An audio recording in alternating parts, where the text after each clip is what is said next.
Bom, gente, então vamos resolver a pendência que deixamos no bloco anterior. Vou direto para lá, para a gente nem perder o raciocínio. O que caracteriza, o que define uma pequena empresa é o seu faturamento bruto anual. A partir daí eu tenho o microempreendedor individual, é aquele que tem um faturamento de até 81 mil. Você tem que decorar esses valores.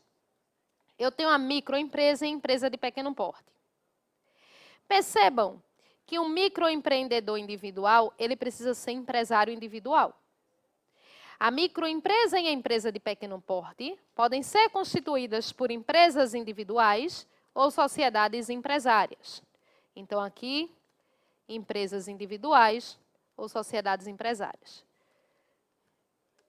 Aqui, necessariamente, empresa individual. Deixa eu te dar uma outra informação.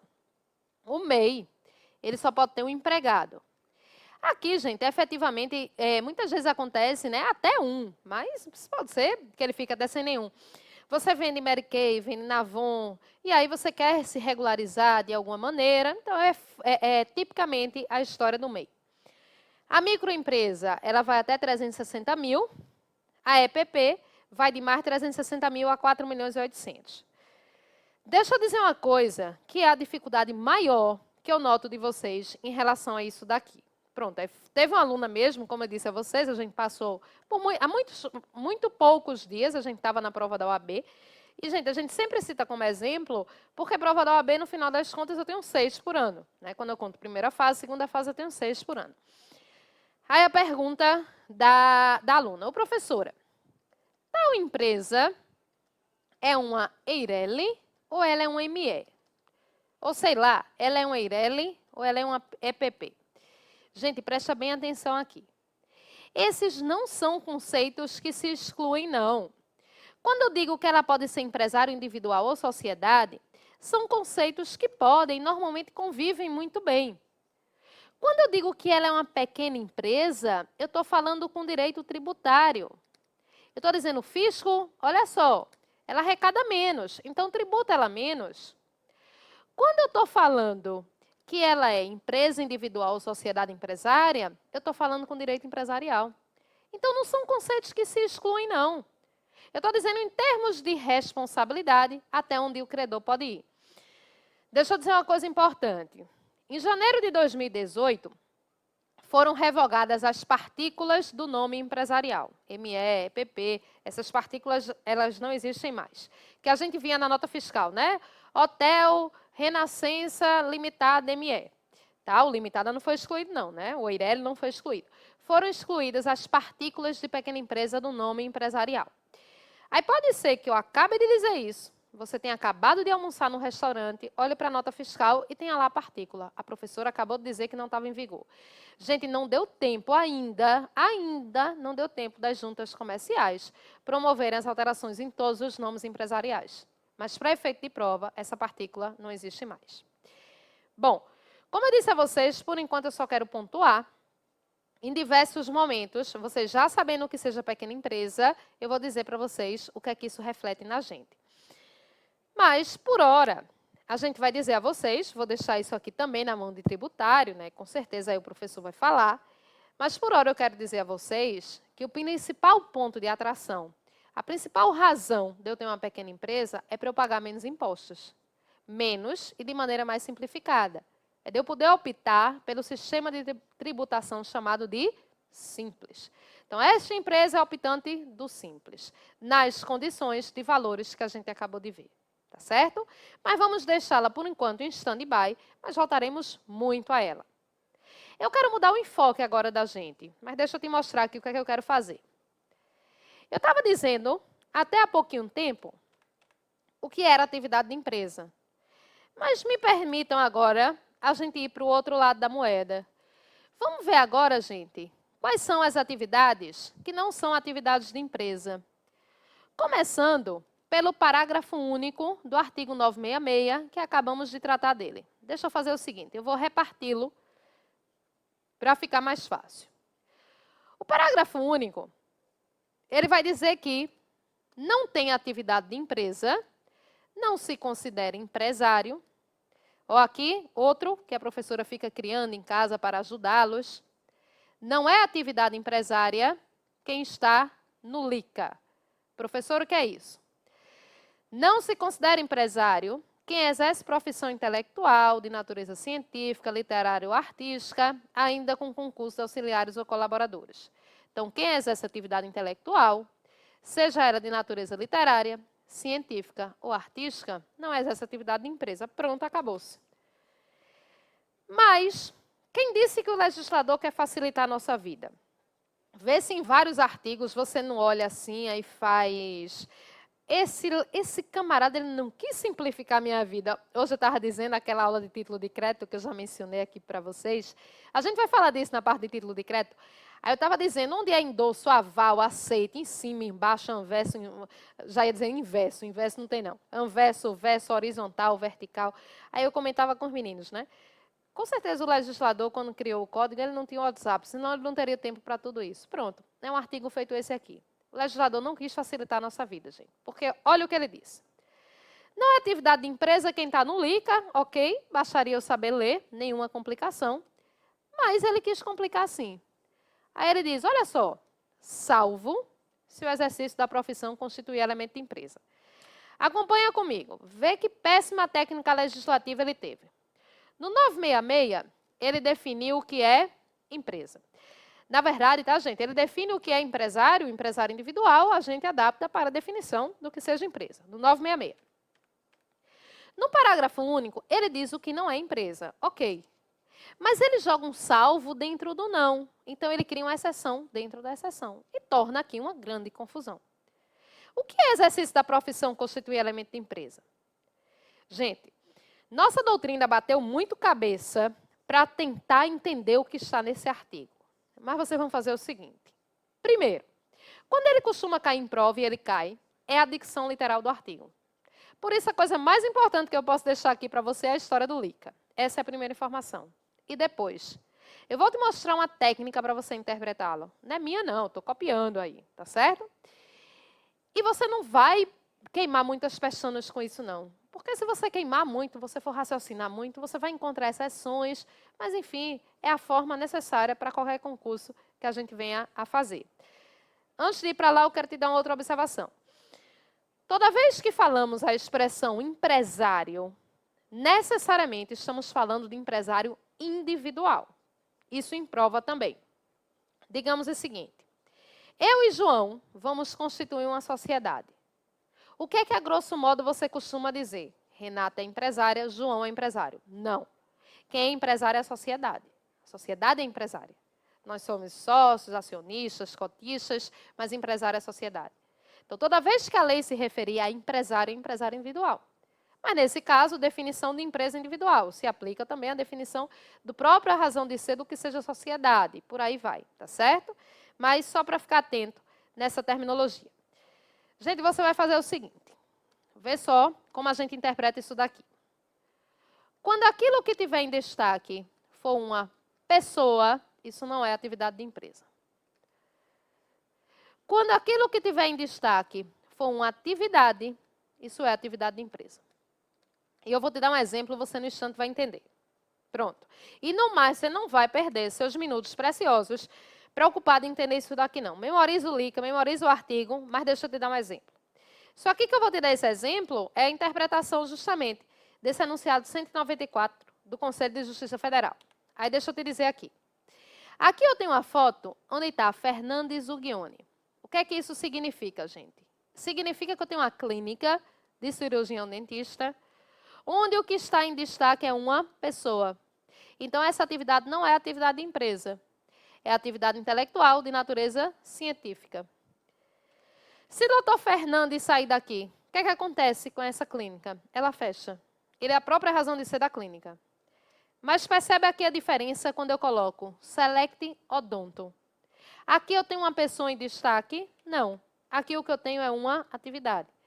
Muitas vezes, se saírem 1, 2, 3 dentistas daí, não fará a menor diferença. Então, é desse jeito que você vai interpretar isso. E como eu estava falando, você não vai se preocupar além disso. Porque aqui é o típico caso que nem o próprio legislador entendeu direito o que ele estava escrevendo. Tá certo? Continuando em exceção ao conceito de empresa, eu já tratei hoje alguma coisa sobre cooperativa, eu já disse que cooperativa não visa lucro. O momento de estudarmos cooperativa é na parte de sociedade, mas como estamos excepcionando o conceito de empresa, a gente tem que falar, nesse momento, do 982, parágrafo único. Gente, cooperativa nunca é empresa, nunca, sem exceção. Se ela nunca é empresa, ela sempre é sociedade simples. Nunca é empresa, sempre é sociedade simples. Na parte de sociedade, eu vou diferenciar bem direitinho para você o que é sociedade simples ou empresária, mas eu tinha que te dizer isso agora. Professora, a cooperativa ela faz o quê? Gente, na cooperativa, o que se busca é a junção de esforços em prol do interesse comum. É muito diferente o sentido da cooperativa. Mais pessoas juntas conseguem mais efeitos do que as pessoas sozinhas. Isso aí é um princípio básico aí da nossa vida. Imagina o seguinte, eu sou pescadora, chego num restaurante aqui da cidade, num bom restaurante, num restaurante que se preze minimamente, e digo, olha, quero vender aqui meu peixe. Poxa, ninguém me conhece. Sabe lá se aquele peixe está intoxicado, envenenado? Sei lá se eu estou exagerando. Mas ninguém vai me querer, gente, comprar esse peixe. É diferente se eu faço parte de uma cooperativa de pescadores de Brasília Teimosa, que existe em Recife. Então, esse é o sentido da cooperativa. É a junção de esforços em prol do interesse comum. Mas ela nunca é atividade de empresa. Aí, sempre que eu digo isso numa turma presencial, aí começam a sair, né? E se for de crédito? E se for de médico? E se for de pescador? Nunca é atividade de empresa. Mas a gente volta ainda a falar em cooperativa na parte de sociedade. E, terminando essa parte inicial aqui, eu quero falar, gente, da situação peculiar do ruralista. Dessa situação que a gente está denominando aqui, de uma situação completamente sui generis dentro do nosso ordenamento. Só que, ao mesmo tempo que eu falo do ruralista, eu vou começando também a tratar sobre registro. Porque uma coisa vem junto com a outra. Então, a gente vai ficar indo e voltando, mas para organizar melhor as coisas na sua cabeça. Antes de mais nada, eu quero dizer que o registro ele está regido entre os artigos 967 a 971, 1151 a 1154, e pela primeira vez aqui nesse nosso encontro, por uma lei passa, Lei de Registro Público de Empresa Mercantil. Lei de Registro Público de Empresa Mercantil, Lei 8934 de 94. Gente, como dissemos, o registro ele é obrigatório. Né? Como regra, ele é obrigatório para que a empresa seja reputada regular. Não foi isso que a gente disse? Pronto. O registro na junta. Daqui a pouco eu volto para cá. Vamos voltar para o ruralista, para a gente entender qual é essa sua condição totalmente excepcional.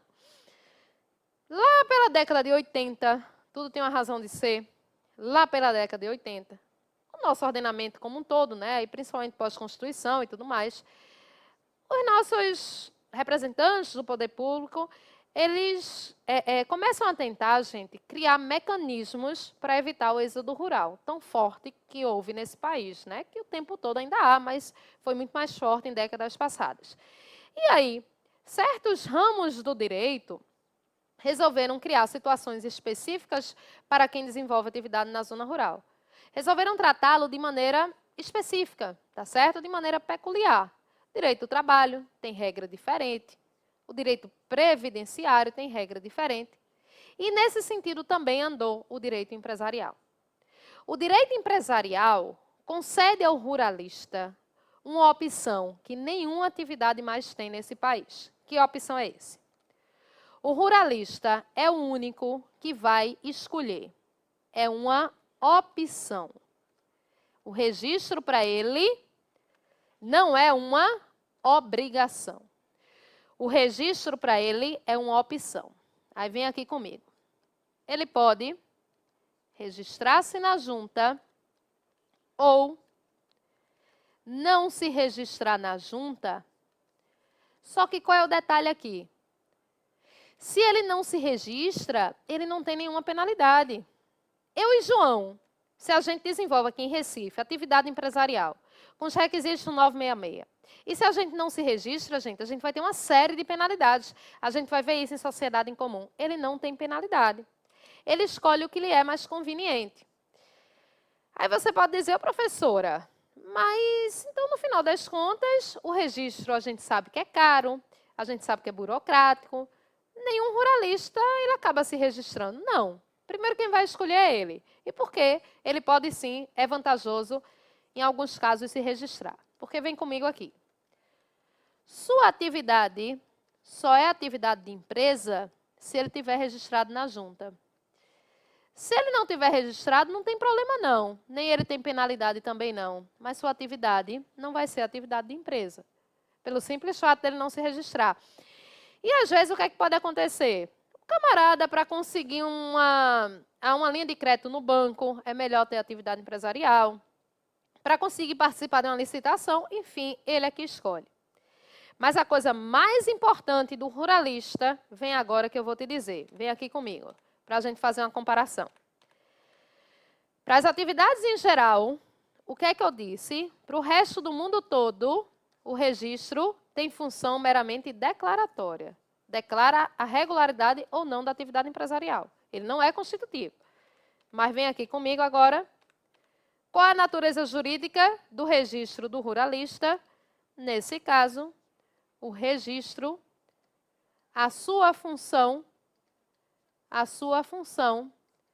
ele tem função constitutiva.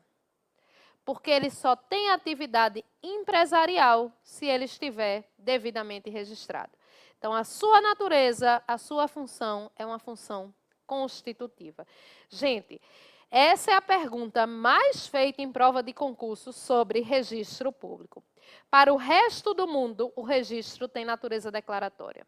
Para o ruralista, ele tem natureza constitutiva. Tá certo? Então, percebam aí, 970, 971, o nosso código diz que ele pode se registrar. De forma que ele não terá nenhuma penalidade se ele não se registrar. E é importante a gente dizer que o que define a atividade rural são realmente limites geográficos. É uma questão de geografia. Tá certo? Mas bora adiante para a gente falar de registro. Registro é um assunto que nos acompanha em todas as aulas. Né? A gente tem uma aula que a gente não fala de registro. Em falência a gente fala, acho que a gente não fala em título de crédito. Mas em falência a gente fala, em sociedade a gente fala, em parte geral a gente fala. Primeira coisa aqui, eu coloquei a foto da nossa aqui, Junta Comercial do Estado de Pernambuco, para você lembrar que a junta ela é um órgão estadual. E aqui eu vou abrir um parênteses para te explicar isso daqui. Como é o sistema de registro de empresas em nosso país. Cada estado tem sua junta comercial. Cada estado. É como se fosse assim, a grosso modo, o Tribunal de Justiça dos estados. Tem uma natureza jurídica, gente, bastante discutida, a junta comercial, mas para efeito de prova, a gente a considera como uma autarquia. Tem concurso, viu, para a junta comercial. E vai ser muito menos badalado, muito menos concorrido do que os TJs, TRFs da vida. Bom, acima das juntas está aquele órgão que eu já falei dele hoje algumas vezes e fiquei devendo dizer para vocês o que ele significava, que é o DREI. Antigo DNRC, atual DREI. O DREI é Departamento de Registro, Empresa e Integração. Departamento de Registro, Empresa e Integração.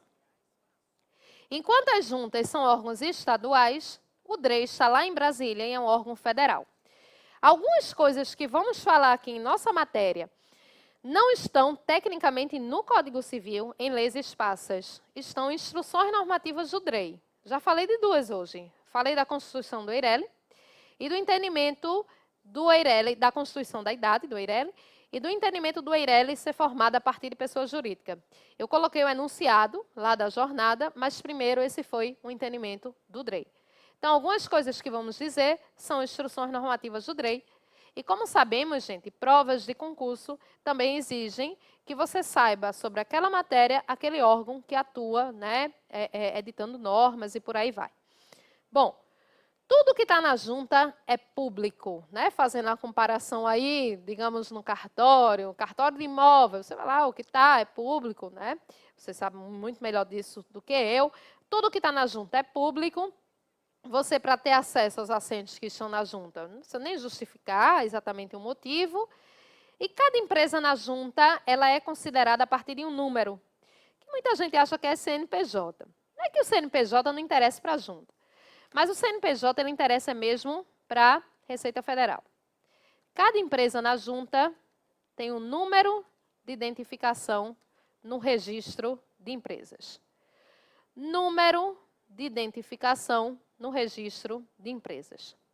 Isso aqui é um resumo que eu posso fazer para vocês da lei Espaça que falamos de registro público. Gente, uma outra coisa importante.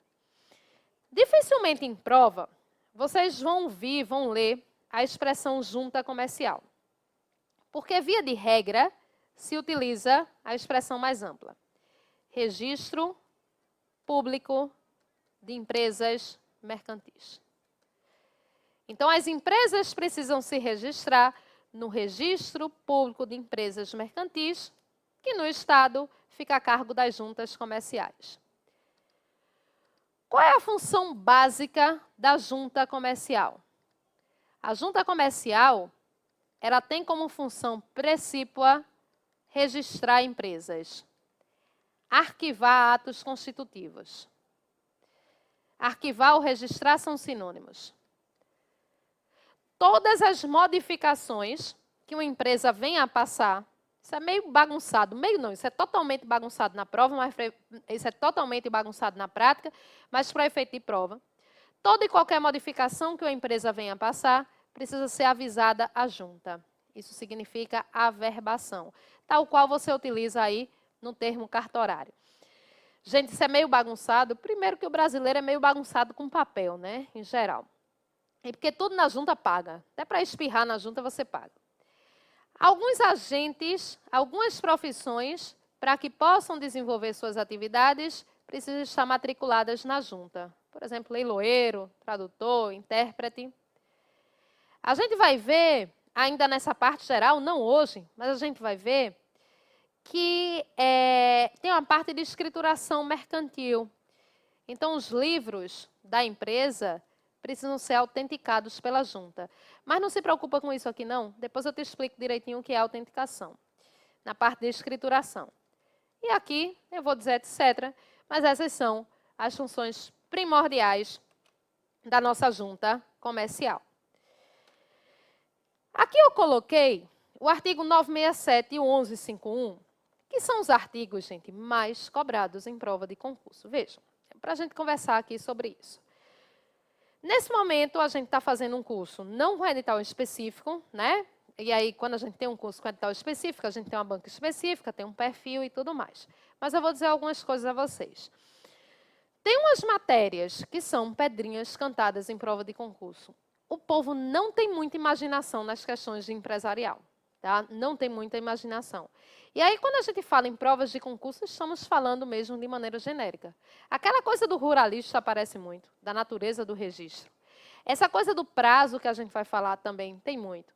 E é por isso que eu digo, meninas, a coisa do direito empresarial, o que realmente vocês têm que vir, né? Vocês têm que ficar de braços abertos, como eu disse, porque também se você faz birra, você já fecha na sua cabeça e você diz, eu não vou entender aquele assunto, né? Vou virar aqui estrelinha, não vou virar porque eu não sei mesmo, mas você não iria aprender. As provas de concurso em geral, você vai tirar uma ou outra, mas mesmo quando a gente pega bancas feito CESP e tudo mais, comparado com outras matérias, não temos provas dificílimas em empresarial. Não temos. Por exemplo, aí eu posso dizer, por conhecimento de causa, como eu já expliquei, a gente tem provas que acabam sendo muito mais difíceis em direito civil. Só que você acha muito difícil em direito empresarial, muitas vezes porque você não tem o conhecimento da matéria, tá certo? E quando eu digo isso, é analisando sob a ótica do aluno, do candidato, não é sob a ótica do professor. Bom, gente, pedrinha cantada em prova de concurso que eu vou te dizer agora. A empresa vai ser constituída, ela precisa estar registrada e tudo mais.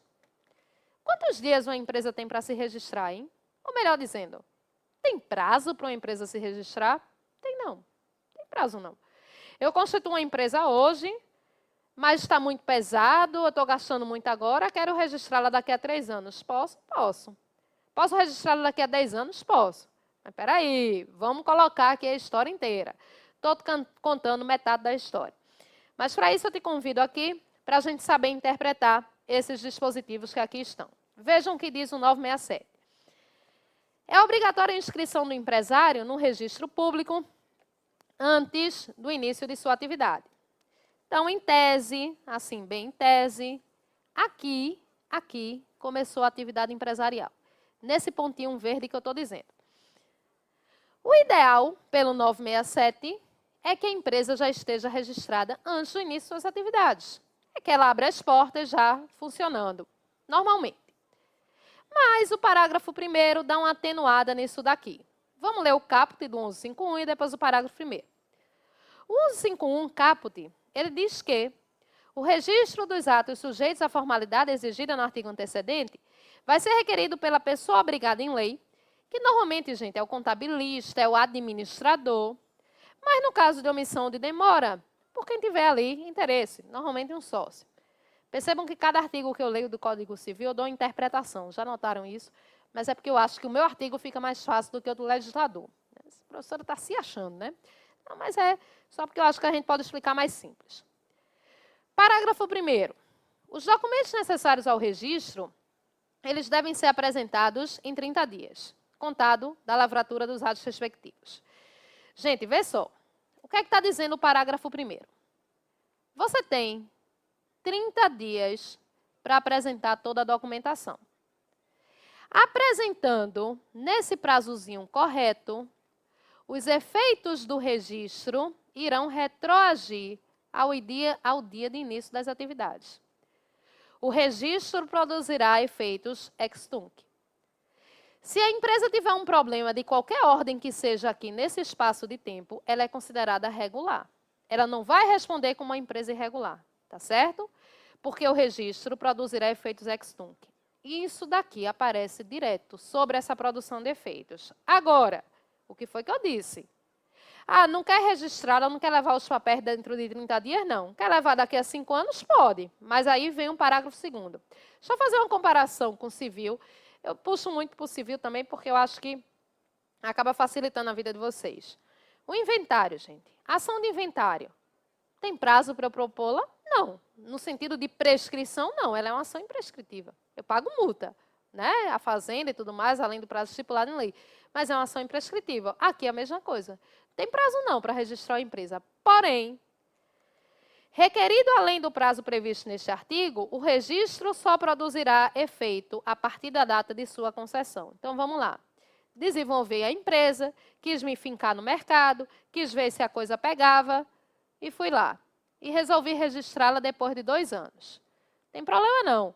A junta comercial não vai achar ruim, não. O governo também não vai achar ruim, não. Mais imposto para arrecadar. Mas, nesse caso, gente, os efeitos do registro não irão retroagir.